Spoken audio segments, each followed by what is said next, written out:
మత్తయి సువార్త 7వ అధ్యాయము 7వ వచనం. అడుగుడి మీకు ఇయ్యబడును, అడుగుడి మీకు ఇయ్యబడును, వెదకుడి మీకు దొరుకును, వెదకుడి మీకు దొరుకును, తట్టుడి మీకు తీయబడును, తట్టుడి మీకు తీయబడును, అడుగు ప్రతివాడును పొందును, అడుగు ప్రతి వాడును పొందును. పొందును. చాలండి. Ask and it shall be given to you, seek and you will find, knock and the door will be open to you. ప్రభువైన యేసుక్రీస్తు ప్రభు వారు చెప్తున్నటువంటి మాట, అడుగుడి మీకు ఇయ్యబడును. అవునండి, మన ప్రభు ప్రార్థన ఆలకించేటువంటి వాడు. అందును బట్టే పరిశుద్ధ గ్రంథ లేఖనాల్లో ప్రార్థన ఆలకించేవాడా సర్వ శరీరుని యొద్దకు వచ్చేదరు. ప్రభు మన ప్రార్థనకు జవాబునిచ్చేటువంటి వాడు. Hour god is not only A promise maker but is also promise keeper. ఆయన వాగ్దానాలు చేసేటువంటి వాడు, వాగ్దానాలు నెరవేర్చేటువంటి వాడు, ప్రార్థనకు జవాబునిచ్చేటువంటి వాడు. మన ప్రభు గురించి చాలా విషయాలు మన పరిశుద్ధ గ్రంథంలో మనం చూస్తుంటాం. ప్రార్థన ఆలకించువాడా సర్వ శరీరులు నీ యొద్దకు వచ్చేదరు. మొదటి దశలోనికి రాసిన పత్రిక 5వ అధ్యాయం 3వ వచనంలో, ఎల్లప్పుడూ మేలైన దాన్ని అనుసరించి నడుచుకొనుడి, ఎల్లప్పుడూ సంతోషముగా ఉండుడి, ఎడతెగక ప్రార్థన చేయుడి. మేలైన దాన్ని అడిగి తెలుసుకోవాలట. ఆలోచన చేయండి. మేలైన దాన్ని అడిగి తెలుసుకోవాలి. అంతా నాకు తెలుసు అనేటువంటి వాడు తన జీవితంలో ఖచ్చితంగా ప్రమాదంలో పడతాడు. అంతా నాకు తెలుసు అనుకున్నటువంటి వాడికి ఏమీ తెలియదని అర్థం. మేలైన దాన్ని అడిగి తెలుసుకోవాలి, ఎడతెగక ప్రార్థన చేయడి, ఎల్లప్పుడూ సంతోషముగా ఉండుడి అని దేవుని లేఖనాలు సెలవిస్తున్నాయి. పరిశుద్ధ గ్రంథ లేఖనాల్లో మన ప్రభు అనేక ప్రార్థనలకు జవాబునిచ్చాడు. ఆయన మోషే ప్రార్థన చేస్తున్నప్పుడు ఎర్ర సముద్రాన్ని 2 పాయలు చేశాడు దేవుడు. యెహోషువ ప్రార్థన చేస్తున్నప్పుడు సూర్య చంద్రుడు నిలిపేశాడు. అంటే సూర్యుడు చంద్రుడు అలా ఆగిపోయారండి ఈ సృష్టిలో. అంటే యెహోషువ ప్రార్థన చేస్తున్నప్పుడు దేవుడు ప్రార్థనను ఆలకించి సూర్య చంద్రుడు నిలిపినటువంటి విధానం మనకు తెలుసు. అబ్రహాము ప్రార్థన చేస్తున్నప్పుడు కార్యాలు జరిగినాయి. యోనా అనేటువంటి దైవజనుడు చేప కడుపులోంచి ప్రార్థన చేశాడు. దేవుడు ఆ చోటు నుంచి కూడా అతని ప్రార్థనకు దేవుడు జవాబును అనుగ్రహించాడు. అంటే అసహజమైనటువంటి పరిస్థితుల్లో కూడా కొంతమంది ప్రార్థన చేశారు. వారిలో చెప్పాలంటే సిలువలో దొంగ ప్రార్థన చేశాడు. దేవుడు విన్నాడా వినలేదా? సిలువలో దొంగ ప్రార్థన చేశాడు. ఏమనంటే, తండ్రి నీ రాజ్యానికి నువ్వు వెళ్తున్నప్పుడు నన్ను జ్ఞాపకం చేసుకుంటావా అన్నప్పుడు ప్రభు తన ప్రార్థన విన్నాడు. నేడు నీవు నాతో కూడా పరదేశంలో ఉంటావు అని ప్రభు ఆన్సర్ ఇచ్చాడు. మీరు చూడండి, అంటే వాస్తవానికి అన్యాచురల్, ఒక రకంగా చెప్పాలంటే అసహజమైన స్థలంలోంచి ప్రార్థన చేసిన దేవుడు ప్రార్థన విన్నాడు. చేప గర్భంలోంచి చేసిన ప్రార్థన దేవుడు విన్నాడు. ఇంకా మనం చెప్పుకోవాలంటే సిలువలో దొంగ మాట ప్రభు విన్నాడు. పాతాళంలో ఆ ధనవంతుడు కూడా ప్రార్థన చేశాడు, విన్నాడు, కానీ ఆన్సర్ ఇవ్వాల. ఆలోచన చేయండి, ప్రార్థనకు దేవుడు జవాబునిచ్చేటువంటి వాడు. ఈ రోజున ఒక ఎంకరేజింగ్ వర్డ్ మీకు చెప్పాలని ఇష్టపడుతున్నాను. నువ్వు చేస్తున్న ప్రార్థనకు దేవుడు జవాబు ఇస్తాడు. కొన్ని సందర్భాల్లో నీ ప్రార్థన జవాబు ఆలస్యం అవ్వచ్చేమో, కానీ దేవుడు ఏనాడు మాత్రం నీ ప్రార్థనకు అలక్ష్యం చేయడాయినా ఖచ్చితంగా ఆన్సర్ ఇస్తాడు. అందుని బట్టి ఈ రోజున ప్రభువును మనం ఘనపరచాలి, ప్రభువు స్తుతించాలి. ఎందుకంటే మన ప్రభు ప్రార్థన ఆలకించేటువంటి వాడు, ప్రార్థనకు జవాబునిచ్చేటువంటి వాడు. ఏం అడగాల? అడుగుడి మీకు ఇయ్యబడును అని దేవుడు చెప్పాడు కదా అని చెప్పి ఏం అడుగుదాం మనం? దేవుని లేఖనాల్లో కొంతమంది కొన్ని వాటిని అడిగారు, వాటిని పొందుకున్నారు. ఈరోజు మనం వేటిని అడగాలి? ప్రభు వేటిని అడగమని ఆయన కోరుతా ఉన్నాడు. పరిశుద్ధ గ్రంథంలో కొంతమంది కొన్ని వాటిని అడిగారు, వాటిని పొందుకున్నారు. అవేంటో ఈరోజు మనం ధ్యానం చేద్దాం. ప్రార్థన ద్వారా, ప్రార్థన పరిస్థితుల్ని మారుస్తుంది. ప్రార్థన ఏం చేస్తుంది? పరిస్థితులు మారుస్తుంది. ప్రార్థన ద్వారా మనం దేవుని చిత్తాన్ని ఎరిగేటువంటి వారిగా మారతాం. కొన్ని సందర్భాల్లో దేవుని చిత్తం మనకి తెలియకపోవడానికి కారణం ఏంటంటే ప్రార్థన చేయకపోవడం ద్వారా.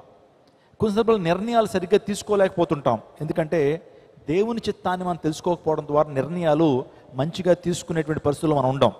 కానీ ఎప్పుడైతే ప్రార్థనలో నీకు దేవుని యొక్క చిత్తము బయలుపరచబడుతుంది, దేవుడు తన యొక్క చిత్తాన్ని నీకు బయలుపరుస్తాడు, తన ఇష్టాన్ని దేవుడు నీకు బయలుపరుస్తాడు. సో ఈ ప్రత్యేకమైన సమయంలో ప్రేయర్ చేంజెస్ ద హార్ట్. ప్రార్థన హృదయాన్ని మార్చగలుగుతుంది. నిజంగా prayer is a soul of revival. అంటే మన జీవితంలో గొప్ప ఉజ్జీవాన్ని పొందుకోవాలంటే ప్రార్థన. మీరు నన్ను ఒకవేళ ఈ ప్రశ్నను అడిగితే ఏంటి ఆ ప్రశ్న అంటే, పాస్టర్ గారు ప్రపంచంలో శక్తివంతమైన ఆయుధం ఏంటి అని మీరు అనంటే ఖచ్చితంగా నేను ప్రార్థనని చెప్తాను. ప్రపంచంలో చాలా శక్తివంతమైన ఆయుధాలు ఉన్నాయి, వెపన్స్ ఉన్నాయి. యాటమ్ బాంబ్ మనందరికీ తెలుసు. హిరోషిమా నాగసాకి అనే ప్రాంతంలో అమెరికా వాళ్ళు జపాన్ మీద 2వ ప్రపంచ యుద్ధ కాలంలో వేశారండి. 2 బాంబులు వేశారు. పట్టణాలు బూడిదైపోయినాయి అనమాట. శక్తివంతమైనటువంటి బాంబ్స్ అవి. దానికంటే శక్తివంతమైంది ప్రార్థన. నువ్వు ఎప్పుడైతే మోకరించి ప్రార్థన చేసినప్పుడు, హృదయపూర్వకంగా దేవుని సన్నిధిలో ప్రార్థన చేసినప్పుడు, విశ్వాసంతో ప్రార్థన చేసినప్పుడు దేవుని జీవితంలో గొప్ప కార్యాలని దేవుడు జరిగిస్తాడు. ప్రార్థన ద్వారా గొప్ప అద్భుతాలను పొందుకున్నటువంటి విశ్వాస వీరులు మనకు తెలుసు. ఏలియా ప్రార్థన చేసినప్పుడు 3.5 సంవత్సరాలు కనీసం వర్షమైనను మంచు చుక్క అయినా పడలేదంట. అర్థమవుతుందండి? ఒక దేవుని సేవకుడు ప్రార్థన చేస్తే దేవుడు వర్షాన్ని ఆ దేశానికి పంపించకుండా ఆపేశాడు. ఆకాశం నుంచి అగ్నిని కురిపించాడు. పరలోకము నుంచి దేవుడు ఏలియా కొరకు అగ్ని కురిపించి ఏలియాకు అఖండ విజయాన్ని ప్రభు ఇచ్చాడు. అంటే ప్రార్థన ద్వారా పరలోక రాజు నుంచి అగ్ని కురిపించబడుతుంది. తద్వారా మనము దేవుని శక్తిని పరిపూర్ణంగా అనుభవించగలుగుతాం. చూడండి, బైబిల్ గ్రంథంలో కొంతమంది అడిగారు, వాటిని ఏ విధంగా పొందుకున్నారో కొన్ని వాటిని మీకు చెప్పి నేను సందేశాన్ని ముగించి మీ అందరి కొరకు ప్రత్యేకమైనటువంటి ప్రార్థన నేను చేస్తాను. అపోస్తుల కార్యగ్రంథము 16వ అధ్యాయం. అపోస్తుల కార్యగ్రంథము 16వ అధ్యాయము 30వ వచనం నుంచి 33వ వచనం వరకు చదువుకుందాం. వారిని వెలుపలికి తీసుకుని వచ్చి అయ్యలారా రక్షణ పొందుటకు నేనేమి చేయవలెనను. అందుకు వారు ప్రభువైన యేసునందు విశ్వాసం ఉంచుము. అప్పుడు నీవును నీ ఇంటి వారు రక్షణ పొందుదురని చెప్పి అతనికి అతని ఇంటనున్న వారందరికీ దేవుని వాక్యం బోధించురి. చాలండి. అపోస్తలుడైన పౌలు, శీల వారిద్దరూ కూడా చెరసాల్లో పెట్టబడ్డారు. కెప్టెన్ జైల్ సెల్ పెట్టబడినప్పుడు వారిని కొట్టారు, వారిని బాధించారు, బొండలు వేసి బిగించారు. అయినా వారు అర్ధరాత్రి వేళ లేచి దేవునికి ప్రార్థన చేస్తున్నారు, దేవుణ్ణి ఆరాధిస్తున్నారు. అలా ఆరాధిస్తున్నప్పుడు దేవుని శక్తి ఆ ప్రాంతంలో జనరేట్ అయింది. ఎప్పుడైతే మనం ప్రార్థన చేస్తున్నప్పుడు, దేవుని ఆరాధన చేస్తున్నప్పుడు దేవుని శక్తి ఆ ప్రాంతంలో ఉద్భవిస్తుంటుంది. దేవుని శక్తి కార్యాలు ఆ ప్రాంతంలో జరుగుతాయి. ఎప్పుడైతే అలా ప్రార్థన చేస్తున్నప్పుడు the earthquake has been taken place at the time. ఆ ప్రాంతంలో ఆ టైంలో ఒక భూకంపం ఆ ప్రాంతంలో వచ్చిందండి. అంటే వీరు చేస్తున్న ఆరాధన ద్వారా, వీరు చేస్తున్న స్తుతి ద్వారా భూకంపం ఎప్పుడైతే వచ్చిందో ఆ చెరసాల పునాదులు వణికినాయి. చెరసాల పునాదులు ఎప్పుడైతే వణికినాయో చెరసాల గోడలు పడిపోయినాయి. మీరు ఊహించండి, జైలర్ ఉన్నాడు, చెరసాల్లో ఖైదీలు ఉన్నారు. ఎప్పుడైతే గోడలు పడిపోయినాయో, చెరసాల పునాదులు వణికి గోడలు పడిపోయినాయో, చెరసాల్లో ఉన్నటువంటి ఖైదీలు ఎవరైనా ఉంటారండి? చెరసాల్లో ఇంకెవరు ఉండరు. అర్థమవుతుందా మీకు? మీరు చక్కగా చిరకలు పెంచుకున్నారు, వాటిని పంజరంలో పెట్టారు. రోజు బయటికి వెళ్లకుండా దాంట్లోకే మీరు ఆహారాన్ని ఆ చిలకలకు ఇస్తున్నారు. ఒకరోజు ఎవరో వచ్చి ఆ పంజరం యొక్క తలుపులు ఇలా తీసేశారండి. మీరు పెంచుకున్న ఆ చిలకలు ఉంటాయి ఆ పంజరంలో, ఫ్రీడమ్ వచ్చినట్లు అవి బయటికి వెళ్ళిపోతాయి. ఇలాంటి పరిస్థితి జరిగినప్పుడు ఆ సందర్భంలో జైలర్ చాలా కంగారు పడ్డాడు. చూసుకునేటప్పటికీ, అంటే వాస్తవానికి నైట్ డ్యూటీ చేసేటువంటి వారు కాసేపు కొనుక్కు తీస్తారు కదండి. ఇలా ఒక్కసారి తను కళ్ళు తెరిచి ఇలా చూసేటప్పటికి గోళ్ళన్నీ కూడా పడిపోయి ఉన్నాయి. అనుకున్నాడు, అందరూ వెళ్ళిపోయారు, ఇంకా మనకు ఉద్యోగం పోతుంది. సరిగ్గా నేను ఉద్యోగం చేయలేదని చెప్పి అధికారులను ఏం చేస్తారు?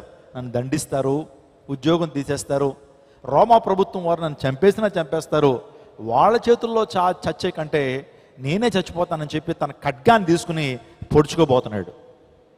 తన ఖడ్గాన్ని తీసుకుని తాను పొడుచుకోబోతున్నప్పుడు వెంటనే అపోజిల్ పాల్, ఆ టైంలో పౌలు అంటున్నాడు, గొప్ప శబ్దంతో గొప్ప కేకేస్తున్నాడు, నీకు నీవుగా ఏ హాని చేసుకో. Don't harm yourself, don't harm yourself, we're all here, మేమందరం ఇక్కడే ఉన్నాం, నీకు నీవుగా ఏ హాని చేసుకోవద్దు అనేటప్పటికీ అర్థమైపోయిందండి ఆ జైలర్కి దేవుని యొక్క మహిమ ఏంటో, దేవుని యొక్క ప్రభావం ఏంటో, ఎందుకు భూకంపం వచ్చిందో, నిజంగా ఆ ఇద్దరు దైవజనులు ఉన్నటువంటి దైవాత్మ ఏంటో, పరిశుద్ధాత్మ నింపుదల ఏంటో ఆ చెరసాల నాయకుడికి అర్థమైపోయింది.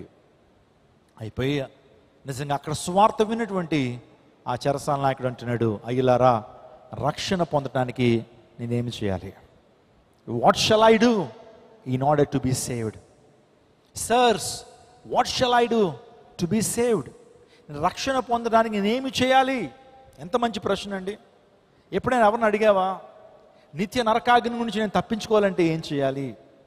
నేను మరణించిన తర్వాత నిత్యత్వానికి వెళ్ళాలంటే ఏం చేయాలి? చాలామంది ప్రశ్నలు అడుగుతున్నారు. కానీ సమాధానం పొందుకోలేకపోతున్నారు.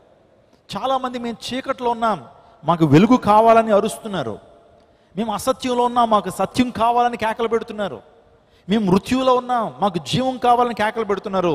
కానీ అలా కేకలు పెడుతున్నారు, కానీ ఆన్సర్ వచ్చినా సరే ఆ ఆన్సర్ని బిలీవ్ చేయట్లేదు.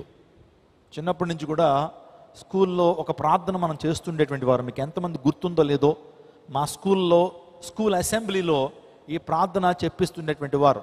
అసతోమ సద్గమయ, తమసోమ జ్యోతిర్గమయ, మృత్యోర్మ అమృతంగమయ, ఓం శాంతి శాంతి శాంతి. ఎంతమంది చెప్పారు స్కూల్లో? ఓకే, చాలామంది చెప్పాం కదా ఈ శ్లోకం. ఏంటి దాని అర్థం ఏంటి? ఎప్పుడు కూడా మనం కొన్ని మంత్రాలు వల్లిస్తుంటాం, కొన్ని మాటలు పలుకుతూ ఉంటాం, కానీ దాని అర్థాలు మాత్రం గమనించాం. చాలామంది మన భారతీయులు, మన దేశస్తులు ఈ ప్రార్థన సుమారు కొన్ని వేల సంవత్సరాల నుంచి చేస్తూనే ఉన్నారు. ఓ భగవంతుడా, ఓ సృష్టికర్త, మేము అసత్యంలో ఉన్నాం, మాకు సత్యం కావాలి. మేము కన్ఫ్యూజన్లో ఉన్నాం, మాకు సత్యం కావాలి. మేము అయోమయంలో ఉన్నాం, మాకు సత్యం కావాలి అని మానవుడు దేవుణ్ణి కోరుతా ఉన్నాడు. మరి ఇంకా రెండో ప్రార్థన, మేము చీకట్లో ఉన్నాం, తమసోమ జ్యోతిర్గమయ, మేము చీకట్లో ఉన్నాం, మనం వెలుగులోకి నడిపించు. చీకటి అంటే పాపం, చీకటి అంటే మరణం. మేము మరణాంధకారంలో, మేము పాపాంధకారంలో ఉన్నాం, మాకు వెలుగు కావాలి. చీకట్లో ఉన్న నాకు వెలుగు ఎక్కడా అని మనిషి దేవుణ్ణి అడుగుతున్నాడు, ప్రార్థన చేస్తూనే ఉన్నాడు. మూడవ ప్రార్థన, మృత్యోర్మ అమృతంగమయ, మృత్యువులో ఉన్నాను, నాకు జీవం కావాలి, నేను అమరుడు అవ్వాలి, నాకు నిత్యత్వం కావాలి. నేను చనిపోయిన తర్వాత మరో జీవితం ఉంది కదా, ఆ నిత్యత్వాన్ని నేను పొందుకోవాలి, ఆ పరలోక రాజ్యానికి నేను వెళ్ళాలి, ఆ మోక్షానికి నేను వెళ్ళాలి, ఆ వైకుంఠానికి వెళ్ళాలని మనిషి కోరుతా ఉన్నాడు. ఆన్సర్ ఇప్పటికీ కూడా ఆన్సర్ వచ్చినా సరే వారు గమనించలేకపోతున్నారు. మరి ఈ ప్రార్థనకు జవాబు ఎవరిచ్చారు? యేసుక్రీస్తు ప్రభువారిని ప్రార్థన ఆలకించేవాడా సర్వశైలిని యొద్దకు వచ్చేతరని దేవుని లేఖను సెలవిస్తున్నాయి. Our god is a prayer answering god. ఆయన ప్రార్థనకు జవాబిస్తాడు.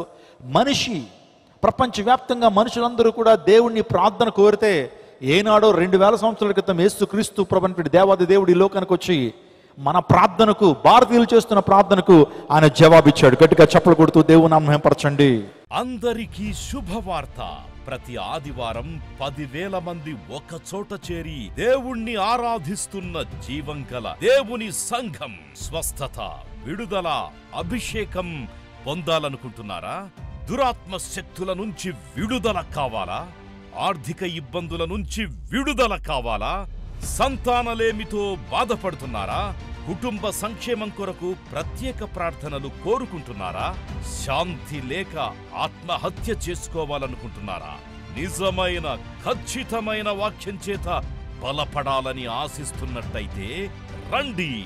క్రైస్ట్ టెంపుల్ మీ కొరకే.